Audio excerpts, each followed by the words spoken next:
Salut, je m'appelle Christelle, j'ai 38 ans, mon permis moto depuis mai 21 et ma propre bécane depuis 2006.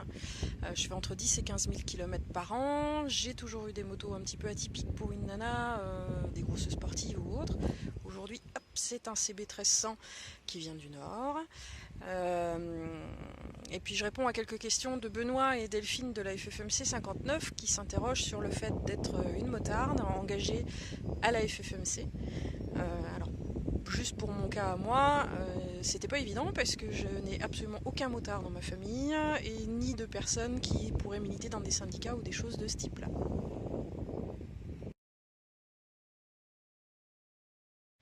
Alors c'est vrai que la moto, ça aurait tendance à être plutôt masculin. Par contre, bon, depuis ces dernières années, on est quand même de plus en plus nombreuses à venir à la moto et même pour certaines à faire de la compétition.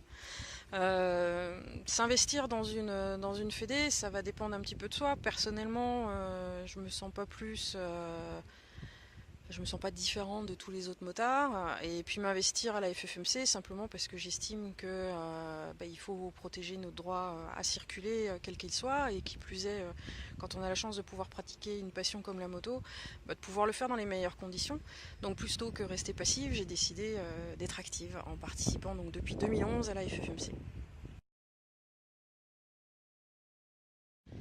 Alors un avis féminin dans le monde de la moto, déjà, ça va permettre de prendre en compte nos spécificités à rouler à moto, que ce soit par rapport au type de bécane qu'on peut rouler, parce qu'on est peut-être plus petite, parce qu'il est vrai, on a moins de force aussi, donc tout ça est à prendre en compte.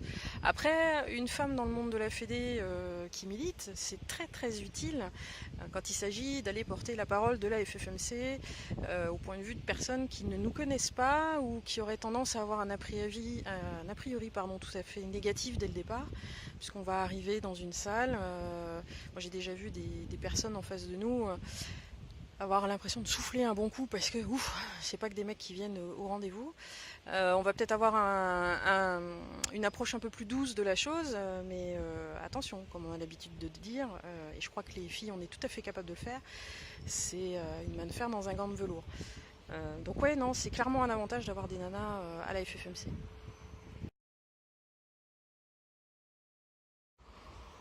Le message, dans un premier temps, il n'est pas bien différent que celui qu'on peut adresser aux mecs. C'est, t'as envie de continuer à rouler demain, il faut faire quelque chose.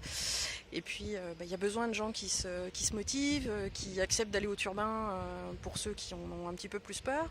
On est une grande famille. Hein. De toute façon, la moto est une grande famille, mais je trouve que la FFMC l'est aussi. On a tous nos caractères. Moi, j'ai tendance à dire que déjà le monde associatif, c'est pas simple parce qu'on fréquente des gens qu'on ne fréquenterait peut-être pas dans le milieu ordinaire. On est des motards, donc ça rajoute quand même une couche un peu haute, et en colère, donc en plus, c'est vrai que quand il y a des choses à exprimer, on a tendance à les exprimer tous ensemble. Mais le gros avantage, c'est qu'en général, et là, peu importe garçon ou fille, c'est que ça se termine autour d'un bon verre, ensuite, et une fois qu'on s'est bien expliqué. Mais surtout, on a besoin de monde, et encore une fois, une fille dans une équipe, c'est pas négligeable parce qu'on apporte une autre vision des choses. Et puis c'est très très important pour pouvoir discuter avec les autres. Donc n'hésite pas, viens nous voir. De toute façon, la FFMC a toujours été ouverte à tout le monde. Il faut venir nous voir, il faut nous rencontrer, apprendre à nous connaître. Et puis tester de toute façon. Moi j'ai essayé en 2011 et j'y suis toujours. Donc c'est que c'est pas si mal que ça.